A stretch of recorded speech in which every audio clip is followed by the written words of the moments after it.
السلام علیکم۔ 1757 میں جنگ پلاسی کے بعد انگریز مکمل طور پر بنگال پر قابض ہو گئے تھے۔ 1757 سے 1857 تک یہ 100 سال کا عرصہ ہندوستان کی تاریخ میں تاریک ترین دور کہلاتا ہے۔ اس دور میں جتنے انسان انگریزوں کے ہاتھوں ہلاک ہوئے، اس سے پہلے 5000 سال کی تاریخ میں اتنے انسان ہلاک نہیں ہوئے تھے۔ دیکھیے گا کہ ایسٹ انڈیا کمپنی ایک پہلی ملٹی نیشنل تھی اور ان کے مقاصد وہی تھے جو آج کے دور کی لالچی ملٹی نیشنلز کے ہو سکتے ہیں۔ کوئی سکروپلز نہیں، کوئی اخلاقیات نہیں، کوئی مورل ویلیوز نہیں۔ ان کا مقصد کم سے کم عرصے میں زیادہ سے زیادہ منافع کمانا اور پورے ہندوستان کو نوچنا اور کھسوٹنا تھا۔ سب سے بڑا نقصان جو مسلمانوں کو بیٹل آف پلاسی کے بعد ہوا وہ یہ کہ تمام مسلمان اشرافیہ یعنی مسلمان اعلیٰ طبقہ اور مڈل کلاس کہ جو بنیادی طور پر تعلیم یافتہ، مہذب ترین اور مسلمانوں کی فکری اور سیاسی قیادت دینے والے تھے، انگریزوں نے چن چن کر ان کو قتل کر دیا اور تباہ برباد کر دیا۔ سراج الدولہ سے ان کی ہندو عوام بھی شدید محبت کیا کرتی تھی۔ سراج الدولہ کی لاش کے ٹکڑے کر کے جب انہی کے شہر میں پھرائے گئے تو پورا شہر ماتم کرتا ہوا باہر نکل آیا۔ تمام مسلمان علماء، دانشوروں، فلاسفرز اور انٹلیکچوئل اور ٹیکنالوجسٹ ان کو چن چن کر ختم کر دیا گیا۔ اس قدر تباہی مچائی گئی کہ چند سالوں کے اندر بنگال جو پورے انڈیا کو راشن سپلائی کیا کرتا تھا، غلے کی فراوانی ہوا کرتی تھی، اتنا خوفناک قحط پڑتا ہے کہ بنگال کی آدھی آبادی تقریباً 3 کروڑ افراد فاقے اور بھوک سے چند سالوں کے اندر ہلاک ہونا شروع ہو جاتے ہیں۔ حالت یہ ہوتی ہے کہ انسان لاشیں کھا رہے ہوتے ہیں۔ حالت یہ ہوتی ہے کہ انسانوں کو دفن کرنے کے لیے کوئی انسان باقی نہیں رہتا۔ انگریز پالیسی یہ اڈاپٹ کرتے ہیں کہ مسلمانوں پر پابندی لگا دی جاتی ہے کہ غلہ نہیں اگایا جائے گا، اس کی جگہ کیش کراپس پہ زور دیا جاتا ہے۔ کیش کراپس بھی کون سی؟ ایک انڈیگو جو رنگ ہوتا ہے، جو کہ بڑی مانگ تھی یورپ میں اس کی، اور دوسرا بھنگ، افیون، جو افیون یہاں پیدا کر کے یہ چائنا بھیج رہے تھے کہ چائنا کے خلاف ڈرگ وارز یا اوپیم وارز کا انہوں نے آغاز کرنا تھا۔ دوسرا، ان کے لٹیروں نے شرائط یہ عائد کر دی کہ مقامی آبادی جو غلہ پیدا کرے گی بہت تھوڑی مقدار میں اپنے پاس سٹور کر سکتی ہے، باقی تمام کی تمام لے کے اس کو مارکیٹ میں آنا ہے، اور مارکیٹ میں بھی یہ فری مارکیٹ میں بیچ نہیں سکتی، صرف کمپنی کے ایجنٹس اس خوراک کو اور غلے کو خریدیں گے۔ نتیجہ یہ ہوتا تھا کہ بھرنا شروع ہو جاتے تھے، پھر کمپنی وہی غلہ بھاری قیمت میں دوبارہ بیچتی تھی بنگال کے مسلمانوں کو، اور اس کے نتیجے کہ اپنے لوگوں کے پاس غلہ کا ذخیرہ نہیں تھا، مزید کوئی ان کے پاس ٹیکنالوجی، ان کی ساری صنعت اور حرفت کو تباہ برباد کر دیا گیا تھا۔ بنگال میں سلک اتنا باریک، اتنا نفیس پیدا ہوتا تھا تو کہا جاتا تھا کہ کپڑے کا ایک تھان ایک انگوٹھی میں سے نکل کر چلا جاتا تھا۔ بنگال سلک جو پوری دنیا میں مشہور تھا، اس کاریگروں کے انگوٹھے کٹوا دیے گئے تاکہ آئندہ وہ ٹیکنالوجی، وہ صنعت ختم ہو جائے اور مغرب سے لایا ہوا کپڑا یہاں بیچا جا سکے۔ اس صورتحال میں پھر وہی ہوا جو ہونا تھا، چند سالوں کے اندر جو قحط پڑتا ہے اس میں پورا بنگال صاف ہو کے رہ جاتا ہے۔ یہ انسانیت کی تاریخ میں بدترین مین میڈ ڈیزاسٹر تھا۔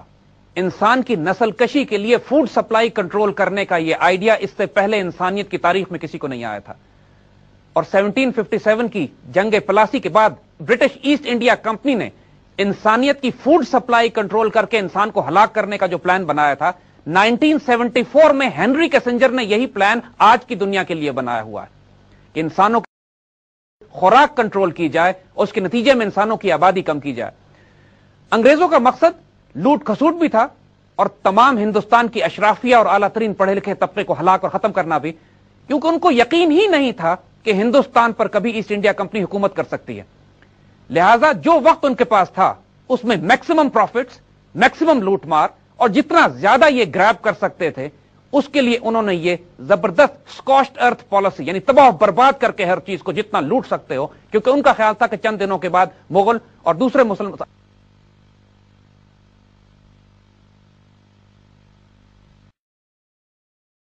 کہ 200 سالہ دور حکومت میں جتنی مکمل اکنامک تباہی انڈیا کی ہوئی ہے، اس دور میں 1757 تک پوری دنیا کے گلوبل ٹریڈ میں انڈیا کا حصہ 25% تھا۔ यानी पूरी दुनिया में जो तिजारत होती थी उसमें 25% तिजारत इंडिया से निकल कर जाती थी। और जब अंग्रेज 1947 में इंडिया को छोड़कर गए हैं तो पूरी दुनिया के ग्लोबल ट्रेड में इंडिया का किरदार 1% भी नहीं था, 1% भी नहीं रह गया था। उसके बाद जो लोग बात करते हैं कि इंडिया में अंग्रेजों के आने की वजह से इंडिया की बहुत तरक्की हुई, उनके मुंह पे भी यह तमाचा है। और वो पूरी मगरबी फिलॉसफी, पूरी अंग्रेजों की डॉक्ट्रिन को समझा देता है यह बात कि अंग्रेजों का मकसद हिंदुस्तान में आके क्या करना था। इसका आगाज और पहला ड्रामेटिक प्रैक्टिकल खुरेज एक्सपेरिमेंट इन्होंने जंगे पलासी के बाद अगले 20 साल के अंदर बंगाल में किया। बंगाल की मुकम्मल तबाही के बाद जब 1799 में मैसूर और सेरिंगापटम भी अंग्रेजों के हाथ लगा तो उन्होंने वहां भी एग्जैक्टली वही किया जो ये बंगाल में कर चुके थे। तमाम मुसलमान अशराफिया को जलील किया, तबाह बर्बाद किया, उनकी नस्ल खत्म कर दी और जाहिल, अनपढ़ और गद्दार वहां मुसल्लत किए गए।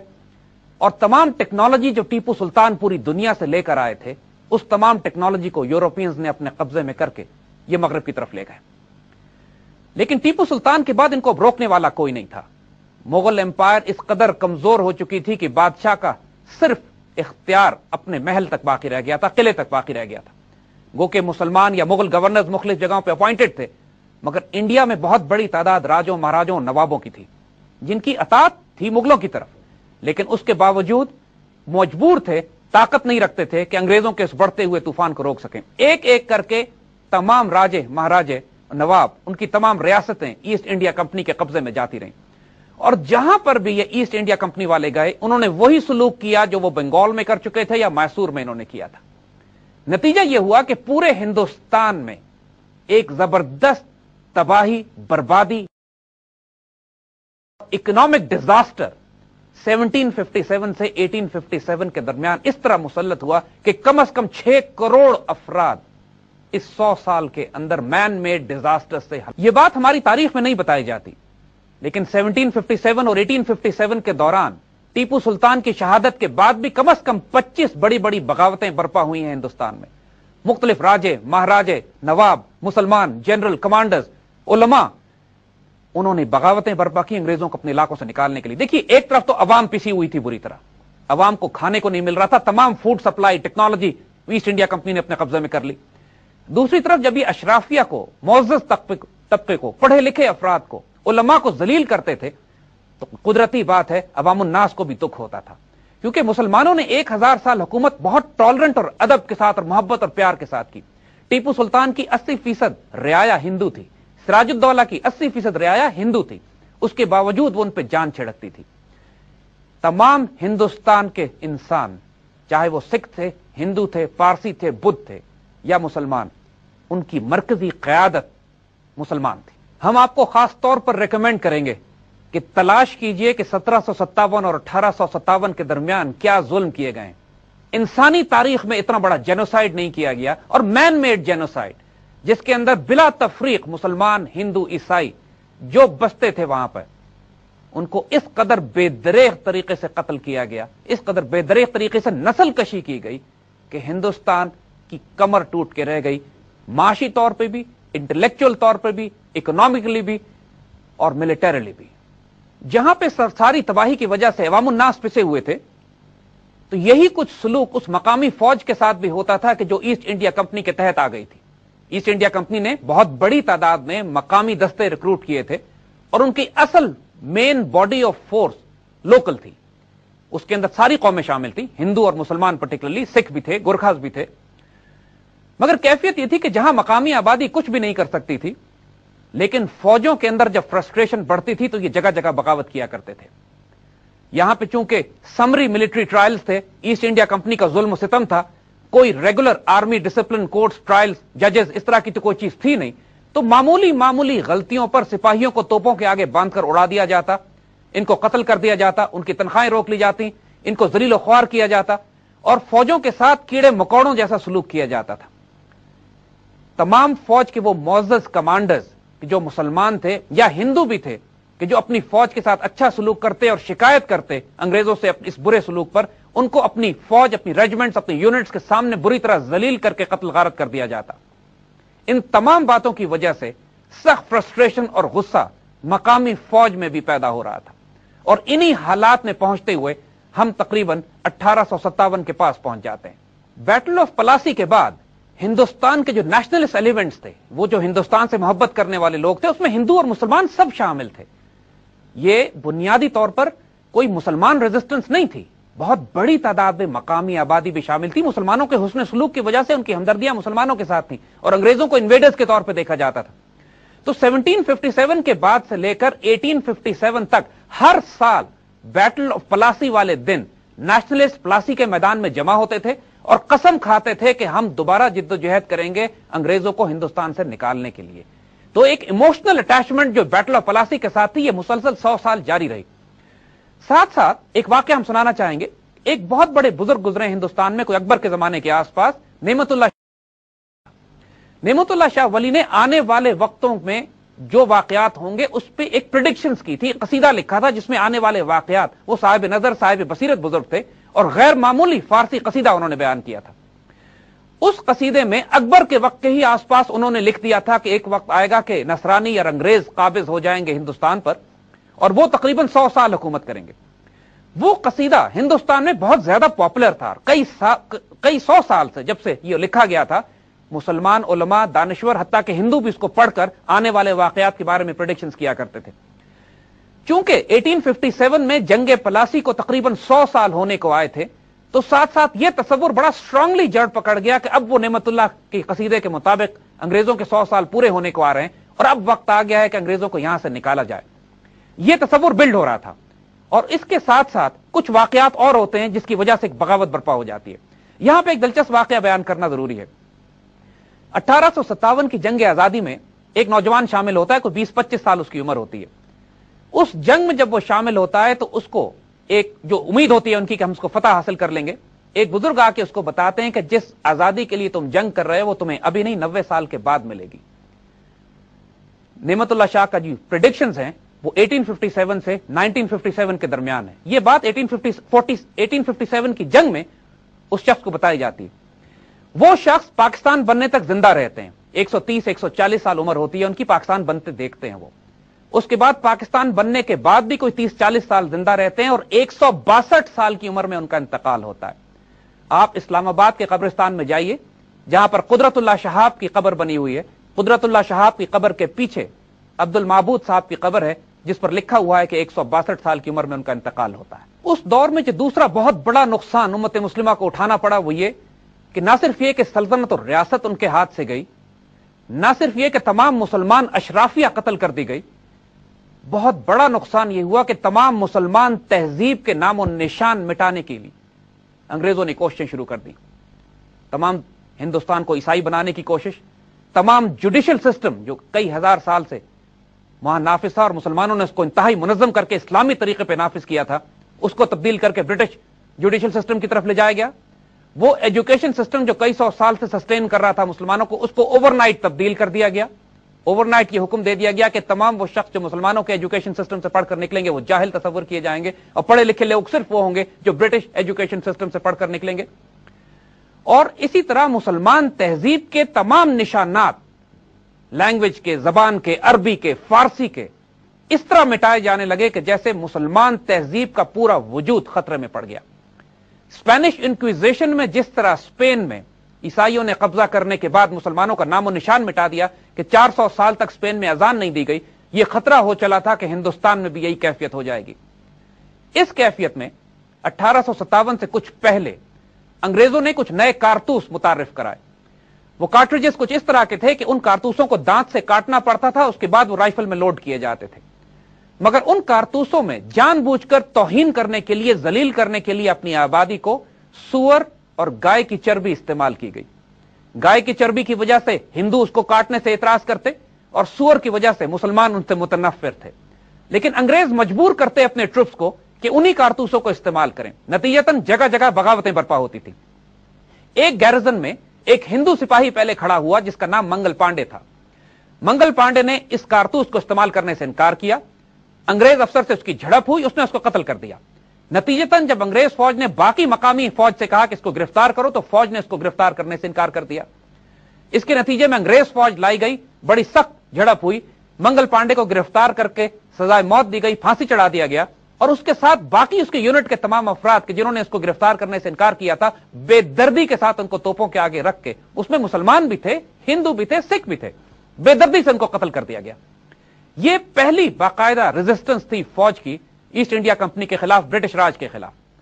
यह खबर, यह बात जब पूरे हिंदुस्तान में फौज में फैली है तो शदीद गम और गुस्सा फैल गया और वो लावा पक कर तैयार हो गया कि जो फटने के बहुत नजदीक। गैरिजन में बगावत होती है, तमाम सिपाही, इंडियन ट्रूप्स, उसमें मुसलमान, सिख, हिंदू सब शामिल होते हैं, वो बगावत करते हैं, अंग्रेज अफसरों को कत्ल करते हैं, मैगजीन पर कब्जा करते हैं, हथियार लेते हैं और ये फौज निकलकर दिल्ली की तरफ पेशकदमी करती है। इसी तरह जब ये खबर फैलती है हिंदुस्तान में तो जगह जगह मुख्तलिफ गैरिजन और कैंटोनमेंट्स में बगावतें शुरू हो जाती हैं। अंग्रेजों को शुरू में अंदाजा ही नहीं हुआ कि किस लेवल की बगावत है।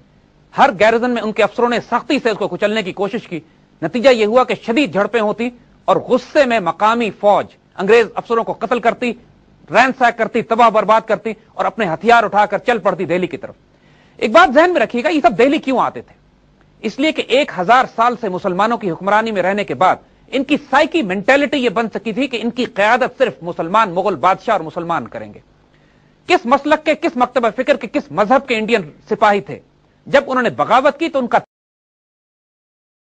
और चारों तरफ से ट्रुप्स निकल निकल कर मार्च करने लगे छोटी छोटी टोलियों में दिल्ली की तरफ। यह डिसऑर्गेनाइज्ड मूवमेंट थी, इसकी कोई ऑर्गेनाइज क़यादत नहीं थी, इसके पास कोई सेंट्रल लीडरशिप नहीं थी। यह एक दफतन एक बगावत पैदा हो गई थी कि जो अंग्रेजों की उस ह्यूमिलिएशन के जवाब में, उस गुस्से के जवाब में जो पिछले 100 साल से अंग्रेज हिंदुस्तान के साथ करते चले आ रहे थे।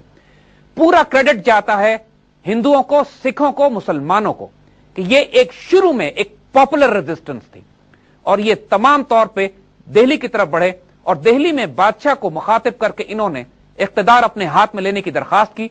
बादशाह को अपना अमीर डिक्लेयर कर दिया, किले से निकालकर उनकी ताजपोशी की गई, दिल्ली में मौजूद तमाम ब्रिटिश फोर्सेस को हलाक और कत्ल या कैद कर दिया गया और उसके बाद मुसलमान फौजों ने अपने आप को दिल्ली में ऑर्गेनाइज करना शुरू किया। बादशाह के बेटे जो बुनियादी तौर पर सिवाय भंग पी के बुराई और बदकारी करने के और कोई काम उनका नहीं रह गया था, उनको मुसलमान फौज के मुख्तलिफ दस्तों या इंडियन फौज के मुख्तलिफ दस्तों के कमांडर्स बना दिया गया। उन शहजादों ने जिंदगी में कभी तोप की धमक नहीं सुनी थी। हाल उन लोगों का यह हो गया था कि बाबर के ये औलाद आले तैमूर कि वो बाबर के जो हमा यारा दोजख और हमा यारा जन्नत कह के बर्फ में अपने मुजाहिदीन के साथ जिंदगी गुजारता था, जो घोड़े की नंगी पीठ पर सफर करता था, उसकी औलाद का हाल यह था कि पालकी में बैठकर और अफूम भंग हाथ में लेकर जंग पे जाया करते थे। अल्लामा इकबाल ने इसी कैफियत को बड़े दर्द से और दुख से उस शेर में बयान किया है कि आओ तुम्हें सुनाएं तारीख उमम क्या है, शमशेर सना अव्वल ताउस रुबाब आखिर। देखिए, अंग्रेज उस वक्त एक सुपर पावर तो थे, आलमी तौर पर पूरी दुनिया में उनकी फौजें फैली हुई थी। इंडिया को मरकज बनाकर भी उन्होंने आसपास के ममालिक पर फौजकशी की हुई थी, फौजें भेजी हुई थी। एक कॉलम उनका चीन गया हुआ था, दूसरा बर्मा की तरफ था, तीसरा ईरान में दखल अंदाजी कर रहा था, अफगानिस्तान की तरफ इनकी झड़पें चल रही थी। ये सारी ताकत और सलाहियत एक पूरे ब्रिटिश एम्पायर के पास थी और बुनियादी तौर पर नॉर्दर्न इंडिया में दिल्ली के आसपास जब सारे लोकल ट्रुप्स जमा होना शुरू हुए तो साउथ इंडिया में, मद्रास में, मैसूर की तरफ, उन तमाम इलाकों से भी ब्रिटिश फोर्सेस को और बहरी जहाजों के जरिए आसपास के इलाकों से ब्रिटिश फोर्सेस को लाकर एक सुपर पावर ने अपने आप को रीऑर्गेनाइज और मोबिलाइज किया और पूरी फौजें दिल्ली की तरफ बढ़ना शुरू हुई। इंतकामन रास्ते में जो गांव, जो आबादी, जो देहात आते था, उसको ये एक एक बच्चे तक ज़िबा और कत्ल कर दिया करते थे। इस कदर तबाही और बर्बादी के साथ इन्होंने दिल्ली की तरफ मार्च किया है कि क्योंकि इनको ये इत्तलाएं पहुंच रही थी कि जगह जगह अंग्रेजों के साथ सलूक किया गया है, उन्हें कत्ल किया गया, उनके कब्जा कर लिया गया है। तो इंतकामन इस वक्त बिफरी हुई अंग्रेज फौज अपनी पूरी मिलिट्री पावर के साथ एक सुपर पावर, एक निहत्ती शहरी आबादी को तबाह और बर्बाद, तख्तो ताराज करती हुई दिल्ली के करीब जा पहुंचती। इसी दौरान में जब बगावतें बर्पा हो रही होती हैं तो बरेली की रियासत के मुसलमान जनरल अपनी 14,000 फौज के साथ बरेली में बगावत करते हैं। बरेली फौज, बरेली को आजाद कराने के बाद 14,000 का मुनज्जम कॉलम पहली दफा एक बाकायदा जनरल की क़यादत में निकलता है और मार्च करता हुआ दिल्ली में दाखिल होता है। यह पहली मुनज्जम रेगुलर इंडियन आर्मी होती है जो एक मुसलमान जनरल की क़यादत में आकर बादशाह को रिपोर्ट करती है। इस मुसलमान जनरल के आने की वजह से भी ठीक हो जाती है, मुसलमान फौज के हौसले बढ़ जाते हैं, अंग्रेजों के औसान खता हो जाते हैं और बादशाह को एक ताकतवर एडवाइजर और जनरल मिल जाता है। इस जनरल का नाम जनरल बख्त खान होता है। मगर एक बात जहन में रखिएगा कि जिस जमाने में बादशाह दिल्ली के किले में बंद थे और सारी हुकूमत अमलन अंग्रेजों के पास थी या अंग्रेजों की रीजेंट नुमाइंदे के पास हुआ करती थी, उस वक्त अंग्रेजों ने बादशाह के आसपास बड़े बड़े गद्दार पैदा कर दिए थे। अंग्रेजों की स्ट्रेटजी इस जंग को हैंडल करने की वही थी जो प्लासी और सरंगापट्टम में इन्होंने डिप्लॉय की थी। बादशाह के करीबी वजीरों को खरीद लेना, सैबोटाज के जरिए, गद्दारों के जरिए अंदर मुसलमानों के असलाह खाने को तबाह करना, और फिर जब मुसलमान कमजोर हो जाएं तो फिर हमला करके उन पर कब्जा करना। इलाही बख्श उस वक्त के मुगल बादशाह बहादुर शाह जफर के वजीर थे। इलाही बख्श उस वक्त का मीर जाफर, मीर सादिक और उम्मत व मिल्लत का गद्दार। बहादुर शाह जफर एक बुनियादी तौर पर ज़ईफ, बुजुर्ग, फनून लतीफा से ताल्लुक रखने वाले और नॉन वायलेंट शरीफ किस्म के इंसान, जो किसी सूरत में भी तैमूरी नहीं लगते थे। ना उनमें जलाल था ना जमाल। एक मुहज्जब शरीफ से आदमी जो अपनी जिंदगी के आखिरी अय्याम शिकस्त खुर्दगी में गुजार रहे थे। जब उनको बुलाकर दोबारा ताज उनके सर पर रख दिया गया और उनके निकम्मे शहजादों को हुकूमत दे दी गई, जनरल बना दिया गया, फौरन ही साथ ही गद्दारों ने अपना काम शुरू कर दिया। जनरल बख्त खान जब पहुंचते हैं दिल्ली और कमांड संभालते हैं मुसलमान, तो उस साजिशें शुरू कर दी जाती हैं। फौरन ही उनके खिलाफ साजिशें शुरू कर दी जाती हैं। एक तरफ तो मुसलमान फौज को सैबोटाज किया जाता है, मुसलमानों को एक्सप्लोसिव और मैगजीन्स को उड़ा दिया जाता है, उनकी खबरें अंग्रेजों तक पहुंचना शुरू हो जाती हैं, और सबसे बढ़कर जनरल बख्त खान के खिलाफ ऐसा नापाक प्रोपेगेंडा किया जाता है कि जनरल बख्त खान दिलबर्दाश्ता होने लगते हैं। पहले कहा जाता है कि ये पैसों की खयानत कर रहे हैं, इन पे मॉरल करप्शन का इल्जाम लगाया जाता है, ये कहा जाता है ये तख्त ताज पे कब्जा करने के लिए आए हैं, हत्ता कि ये इल्जाम लगा दिया जाता है कि ये अंग्रेजों के एजेंट हैं और यहां पर अंग्रेजों के कहने पर भेजे गए हैं। देखिए, ये तारीख में हर दौर में हमेशा होता है कि जब भी के लिए तो सिस्टम के अपने ही लोग जिनके मफादात उसके आने से नुकसान में पड़ते हैं, वो उसके खिलाफ वो काम करेंगे कि जो दुश्मनों को फायदा पहुंचाने के लिए किया जाता है। शहजादों ने ही अपने ही कमांडर इन चीफ के खिलाफ साजिशें की। इलाही बख्श ने अपने ही सुप्रीम कमांडर के साथ गद्दारी की, अपनी मिल्लत के साथ गद्दारी की। नतीजतन अंग्रेजों को अंदर होने वाले तमाम वाकयात का इल्म भी था और इस कदर फूट पड़ गई इस सारी फौज में कि जनरल बख्त खान ने बाकी फौज की क़यादत लेने के बजाय सिर्फ अपने 14,000 वफादार दस्तों के साथ क़यादत की और बाकी फौज उन निकम्मे शहजादों के पास ही रहने दी जो किसी तरह भी जंग के काबिल नहीं। हदीस नबवी सल्लल्लाहु अलैहि वसल्लम, कितने ही रोजेदार ऐसे हैं जिन्हें उनके रोजे से भूख और प्यास के सिवा कुछ नहीं मिलता।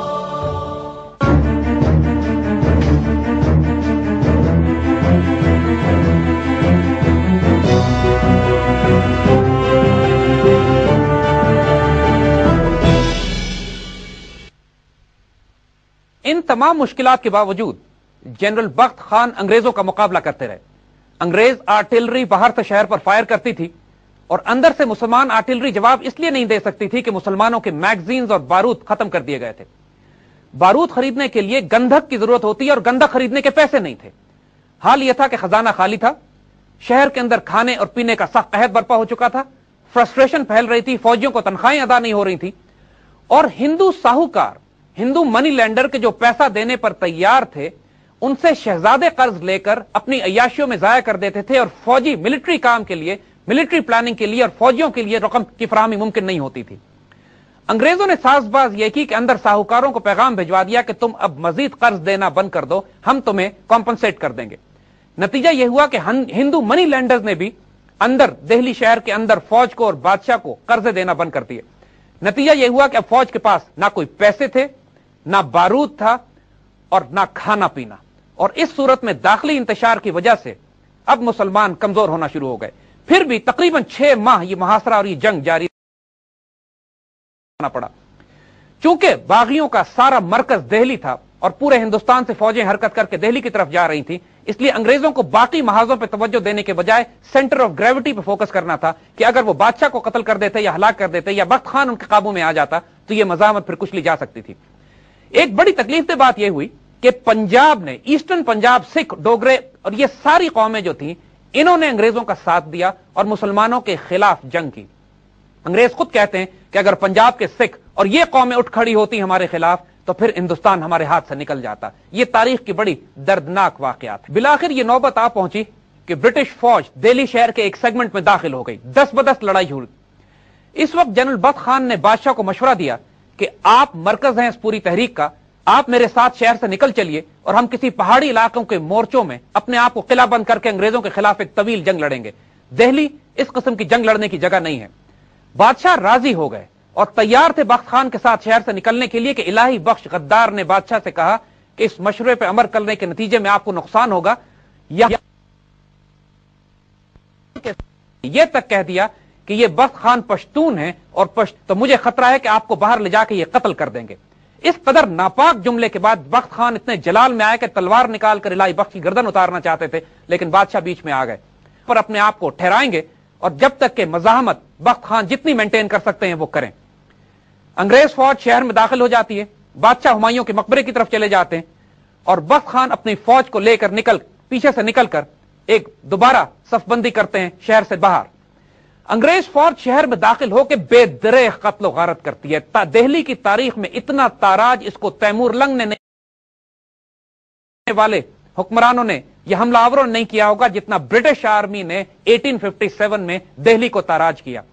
آپ یقین کریں گے کہ دہلی کی جامعہ مسجد میں سور, کتے اور گھوڑے باندھ دیے گئے اور 6 سال تک دہلی کی جامعہ مسجد میں کوئی نماز نہیں ادا کی گئی کہ یہ سوروں کا استبل تھا. انگریزوں نے دہلی کو جو بری طرح تاراج کیا سو کیا.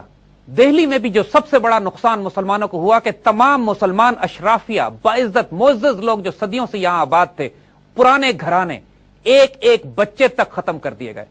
باپردہ مسلمان عورتوں کا حال یہ ہوا کہ ان کے کنویں جب بھر گئے ان کی لاشوں سے تو انگریز مورخ لکھتے ہیں کہ عورتیں کودتی تھی خودکشی کرنے کے لیے, اپنی جان بچانے کے لیے, تو مرتی نہیں تھی چونکہ لاشوں پہ گرتی تھی اور انگریز فوجی ان کو دوبارہ پکڑ کر باہر کھینچ لیا کرتے تھے.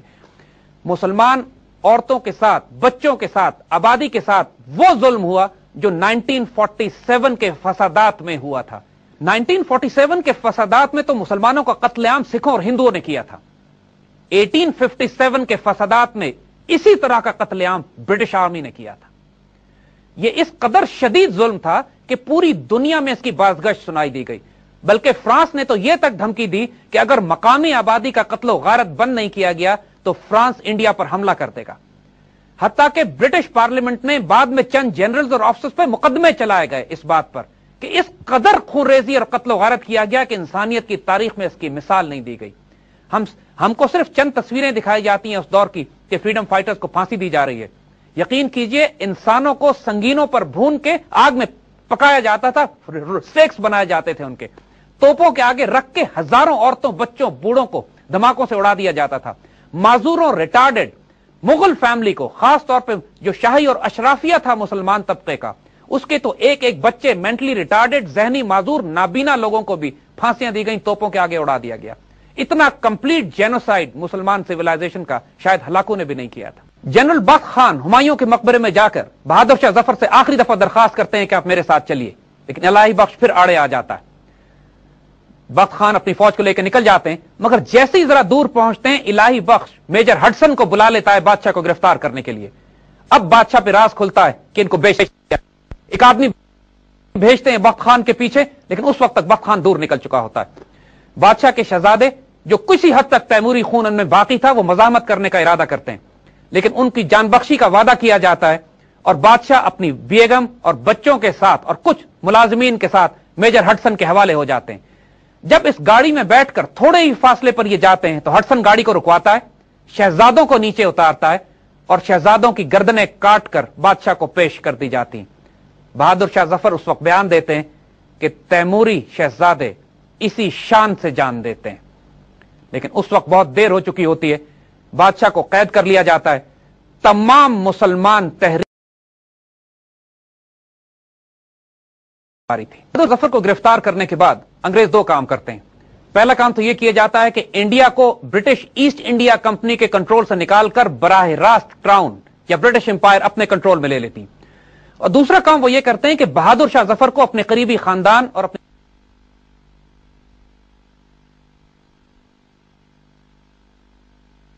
ان پہ سخت پابندی اور پہرا لگا دیا جاتا ہے اور پورے ہندوستان میں آل تیمور اور مغل خاندان کی جڑ نکال دی جاتی ہے. حال یہ ہوتا ہے کہ مغل شہزادیاں پورے ہندوستان کے بازاروں میں بکتی ہیں. ایک ایک شہزادہ جو ناز و نم سے پالا جاتا ہے محل میں, وہ اپنی جان بچانے کے لیے چھپتا پھرتا ہے اور لوگ اس غریب तबाह बर्बाद खानदान को पनाह देने से घबराते थे कि अंग्रेजों को अगर पता लग जाता कि कहीं पे मुगल खानदान का कोई बच्चा या कोई फर्द छुपा हुआ है तो उसकी जड़ निकाल देते थे। पूरी मुगल कौम, उसकी क़यादत, तहज़ीब, तमद्दुन, पढ़े लिखे लोग, किताबें, मुसलमानों की उनका निजाम, एक एक चीज को जड़ से तबाह बर्बाद कर दिया गया। बहादुर शाह जफर से इस कदर खौफ था अंग्रेजों को कि 1862 में जब उस बूढ़े शख्स का इंतकाल होता है रंगून। ये सहरी के औकात आप तक पेश किए जा रहे हैं किनले के ताबुन से। लाहौर और उसके मज़ाफ़ात में आज इंतहा सहर 5:34 है। ये सहरी के औकात आप तक पेश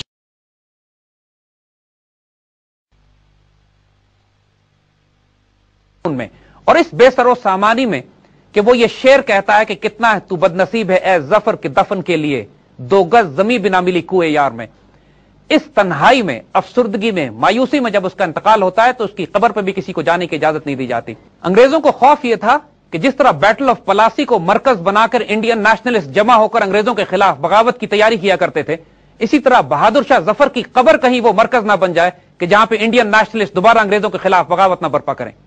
आप यकीन करेंगे कि 1931 तक बहादुर शाह जफर की कब्र पर फिर पहरा लगाया जाता था। बीच में एक वक्त था कि अंग्रेजों ने इसको पोलो ग्राउंड बना दिया था, निशान तक मिटा दिया था इसकी कब्र का। बाद में दोबारा मकामी आबादी ने इसकी कब्र तामीर की और आज इसकी कब्र बर्मा में, लेकिन 1931 तक किसी को इजाजत नहीं थी, वहां पहरा लगा होता था कि बहादुर शाह जफर की कब्र पर भी आप नहीं जा सकते। इस कदर खौफ था अंग्रेजों को मुसलमानों से।